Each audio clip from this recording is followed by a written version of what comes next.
जय हिंद दोस्तों, मेरा नाम है एस के आनंद और आप देख रहे हैं एस के एजुकेशन यूट्यूब चैनल। दोस्तों, आज की इस वीडियो में हम आपके साथ चर्चा करने वाले हैं सीटेट परीक्षा 2026 के बाल विकास एवं शिक्षा शास्त्र के मॉडल पेपर नंबर 6 के बारे में। यह मॉडल पेपर नंबर 6 आपके प्रैक्टिस सेट यानी मॉडल पेपर पेपर 1 और 2 दोनों के लिए महत्वपूर्ण होने वाला है, क्योंकि यहाँ से जो प्रश्न छपेंगे वो आपके सीधा आपके फाइनल एग्जाम में छपने वाले हैं। क्यों? क्योंकि यहाँ पर हमने लिए PYQ क्वेश्चंस, ठीक है। और PYQ क्वेश्चन जो होते हैं आपके हर एग्जाम में रिपीट करते हैं। तो चलिए वीडियो में बढ़ते हैं आगे और देखते हैं मॉडल पेपर नंबर 6 और अन्य सब्जेक्ट के मॉडल पेपर देखने के लिए चैनल को सब्सक्राइब करिए, प्लेलिस्ट में जाइए, जाकर आप देखिए। देखिए फ्रेंड्स, ये है मॉडल पेपर नंबर 6, ठीक है। ये मॉडल पेपर 6 है, जिसमें से कुल आपके 30 प्रश्न लिए गए हैं, ठीक है। तो पहला प्रश्न कह रहा है कि विकास का वह कौन सा सिद्धांत है जो कि सिर से पैर की ओर होता है? तो कौन सा सिद्धांत है? समीपस्थ द्रवमुख का सिद्धांत, या शीर्षगामी सिद्धांत, या व्यक्तिगत भिन्नता का सिद्धांत, या फिर एकीकरण का सिद्धांत? तो बेटा इसका सही जवाब क्या हो जाएगा? फटाफट सारे लोग इसका जो क्वेश्चन का आंसर है, यानी कि एक का जो भी आंसर ABCD जो हो वो ऐसे लिख कर क्या भेजिए, ठीक है। तो कहाँ यहाँ का सही जवाब क्या हो जाएगा? तो सही जवाब हो जाएगा बेटा ऑप्शन बी, जो आपका विकास सिर से पैर की ओर होता है। यह सिद्धांत किस पर आधारित है? तो शीर्षगामी सिद्धांत है ये, ठीक है।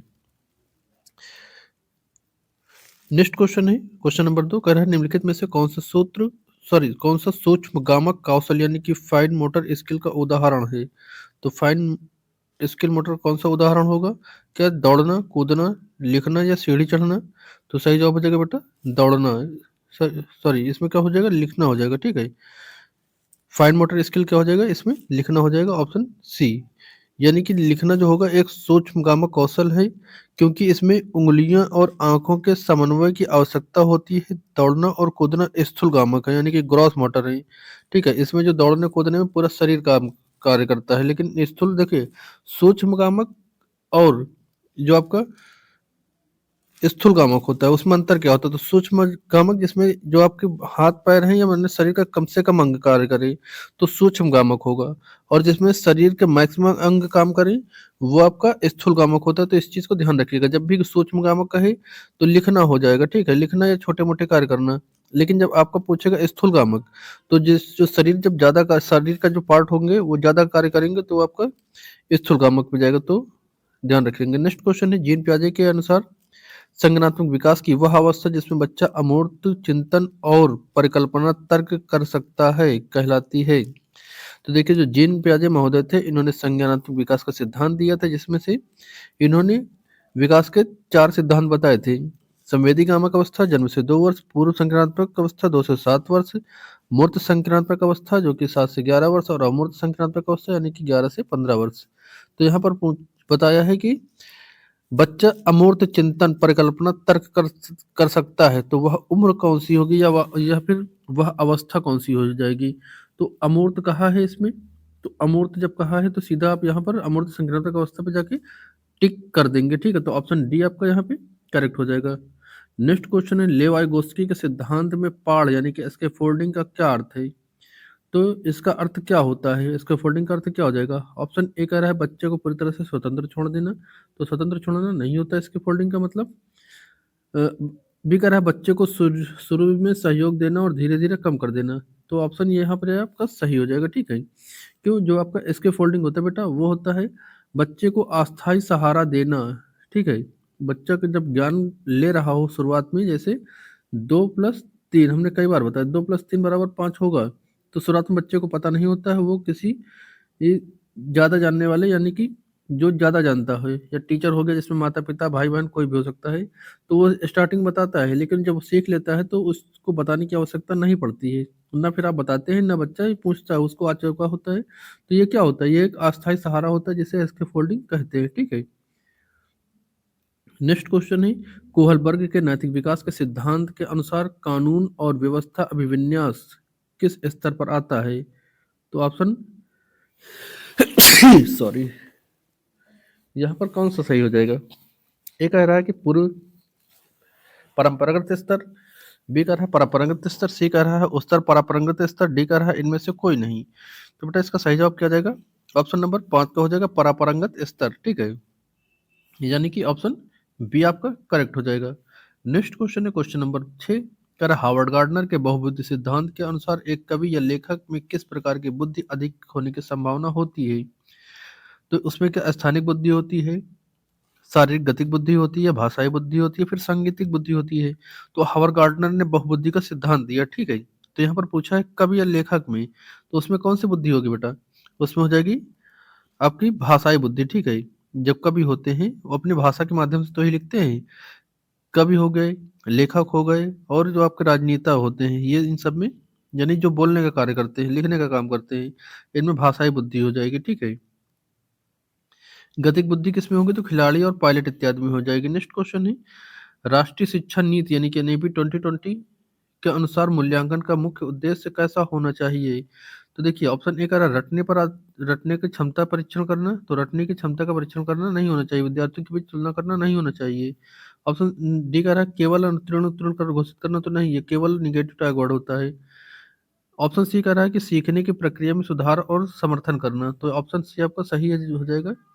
जो एनईपी 2020 के अनुसार मूल्यांकन का मुख्य उद्देश्य होता है वो शिक्षा प्रक्रिया में जो बच्चा सीख पा रहा है नहीं पा रहा है, जो गलतियां कर रहा है उसको सुधारना और बच्चे का समर्थन करना उद्देश्य होता है। ऑप्शन सी यहाँ पर आपका करेक्ट हो जाएगा।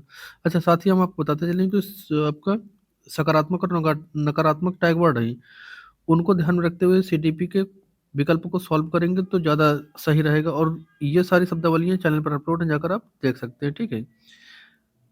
नेक्स्ट क्वेश्चन, क्वेश्चन नंबर 8, एक समावेशी कक्षा में दृष्टिबाधित छात्र के लिए शिक्षक को क्या करना चाहिए? तो क्या करना चाहिए? क्या उसे अलग बैठाना चाहिए? तो अलग नहीं बैठा सकते हैं, उसको अनदेखा नहीं कर सकते हैं, उसको क्लास से बाहर नहीं कर सकते हैं, ठीक है।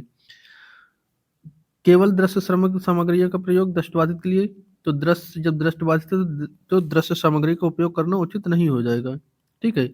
जब बच्चा दृष्टिबाधित है तो उसको ऑडियो के द्वारा यानी कि श्रव्य सामग्री का इस्तेमाल करिए, और स्पर्श संसाधन जैसे ब्रेल लिपि हो गई, इसका उपयोग करके बच्चों को सिखाना चाहिए, पढ़ ज्ञान देना चाहिए। तो ऑप्शन यहाँ पर सी आपका करेक्ट हो जाएगा।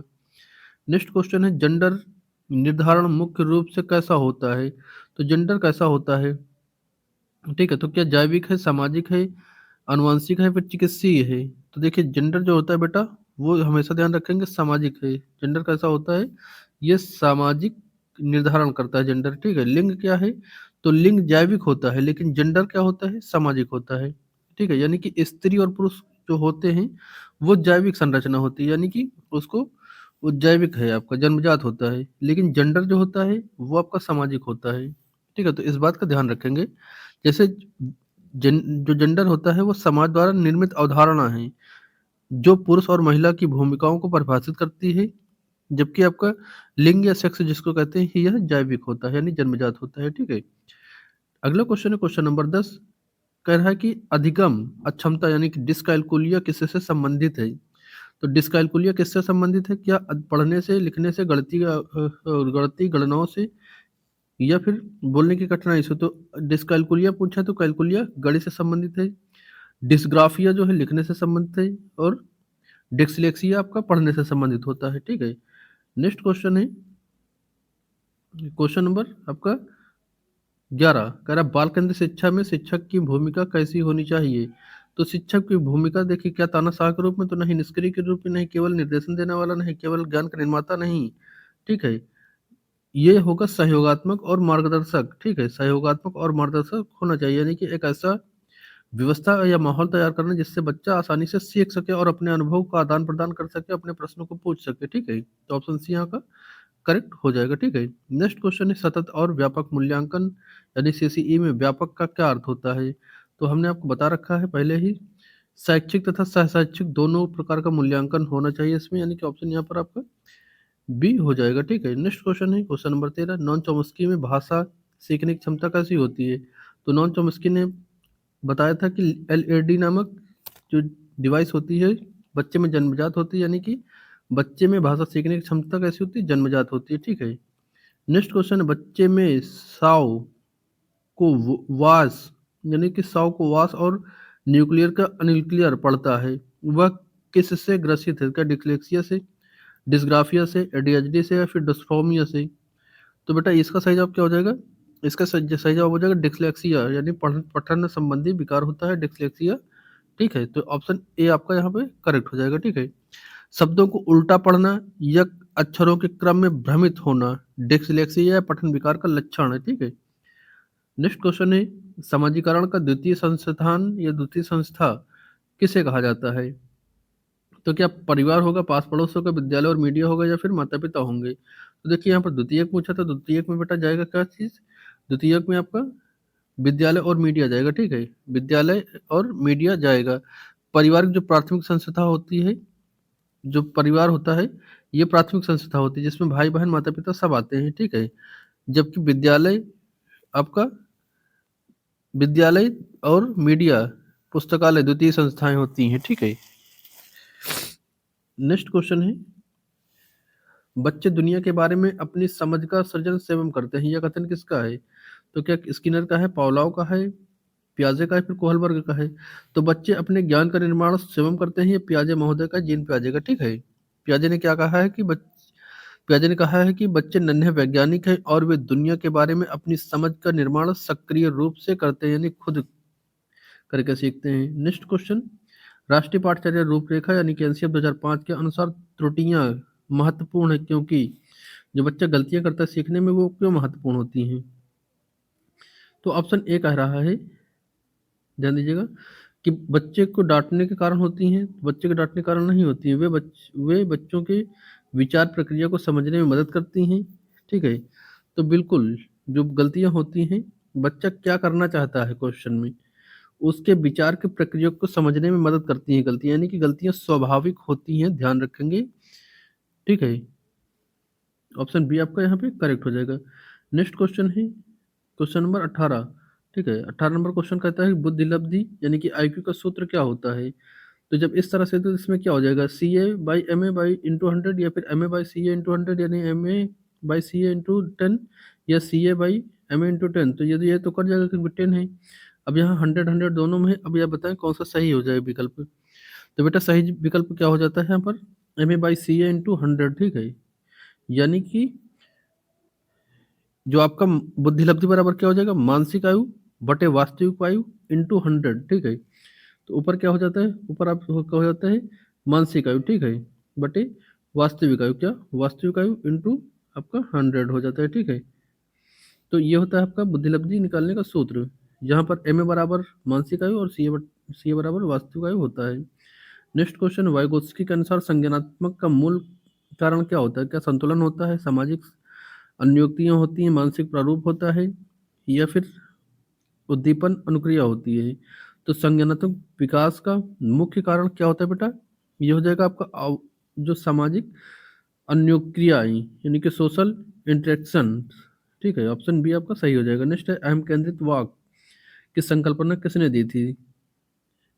तो क्या वाइगोस्की ने दी, पियाजे ने दी, स्किनर ने दी, फिर ब्रूनर ने दी? सही जवाब बेटा क्या जाएगा, अहम केंद्रित वाक जब कहा है, अहम केंद्रित वाक, तो ये जीन पियाजे का है। ठीक है, अगर व्यक्तिगत वार्ता कहता तो फिर आप किसके साथ जाते, तब आप वाइगोस्की के साथ जाते हैं। व्यक्तिगत वार्ता यानी प्राइवेट स्पीच जब कहता तो वाइगोस्की के अनुसार ये। अब यहाँ पर अभी कहा था अहम केंद्रित वाक, तो ये आपका जीन पियाजे का है, इसको ध्यान रखेंगे।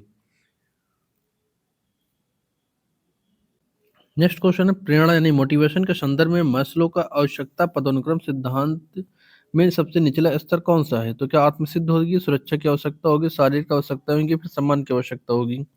तो देखिए यहाँ पर बेटा सही जवाब क्या जाएगा आपका, सही जवाब हो जाएगा शारीरिक आवश्यकताएं सबसे निचला स्तर होता है, यानी कि सबसे शुरुआत का स्तर कौन सा होता है, फिजिकल नीड्स, या जो आपकी शारीरिक आवश्यकताएं होती हैं। ठीक है, मैस्लो के पिरामिड में सबसे निचला जो बुनियादी होता है, उसमें जरूरत है आपकी भोजन, पानी, नींद आदि होता है। ठीक है, सबसे प्राथमिक या सबसे निचला स्तर।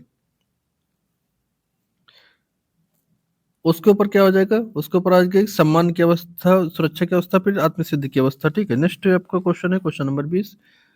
एक शिक्षक को अपनी कक्षा में विविधता यानी डाइवर्सिटी को किस रूप में देखना चाहिए? तो एक संसाधन के रूप में देखना होता है इसे। ठीक है, समस्या कुछ नहीं होती, बाधा नहीं होगा, आपका एक संसाधन के रूप में देखेंगे आप इसको, संसाधन के अवसर के रूप में विविधता को देखेंगे। ठीक है, डाइवर्सिटी को, ऑप्शन बी यहाँ पर आपका करेक्ट हो जाएगा। समस्या नहीं होगी, बाधा नहीं होगी, अनदेखा नहीं करेंगे आप। ठीक है, तो ऑप्शन बी यहाँ पे करेक्ट हो जाएगा। नेक्स्ट है, समीपस्थ विकास का क्षेत्र यानी जेडपीडी का प्रत्यय किसने दिया है? तो क्या अल्बर्ट बंडूरा ने दिया है, पियाजे ने दिया है, स्किनर ने दिया है, वाइगोस्की ने दिया है? ठीक है, तो सही जवाब क्या हो जाएगा बेटा, सही जवाब हो जाएगा आपका समीपस्थ विकास का क्षेत्र अगर कहा है इसने तो वाइगोस्की महोदय जाएंगे, ऑप्शन डी हो जाएगा। ठीक है, ले वाइगोस्की। चाहे आपसे जेडपीडी पूछे, चाहे आपका एसके फोल्डिंग पूछे, चाहे एमकेओ पूछे, चाहे आपका जो आपका व्यक्तिगत वार्ता पूछे, ये सभी चारों चीजें आपका सामाजिक विकास के सिद्धांत से है, सामाजिक सांस्कृतिक विकास के सिद्धांत, जिसके जो है मनोवैज्ञानिक लेवाइगोस्की हैं। ठीक है, अब यहाँ पर जेडपीडी के बारे में बात की जाए तो कई बार बता चुके हैं, जब बच्चा जहाँ तक अपना खुद सीख सके और किसी की मदद से जो सीख सके, उसके बीच का अंतर होता है, यानी कि यही होता है आपका जेडपीडी, यानी जोन ऑफ प्रॉक्सिमल डेवलपमेंट। ठीक है बेटा। नेक्स्ट है, किस प्रकार के प्रश्न में आलोचनात्मक चिंतन यानी कि क्रिटिकल थिंकिंग को बढ़ावा देते हैं? तो क्रिटिकल थिंकिंग का मतलब होता है जो मुक्त अंत वाले हो, यानी ओपन एंडेड हो, यानी कि जिस क्वेश्चन के एक से अधिक आंसर हो। जैसे कि अगर आपके घर में 2 दिन पानी नहीं आएगा तो आप क्या करेंगे? समाज से नदियाँ सूख गया तो क्या करेंगे? अगर भारत में कृषि ना हो तो क्या होगा?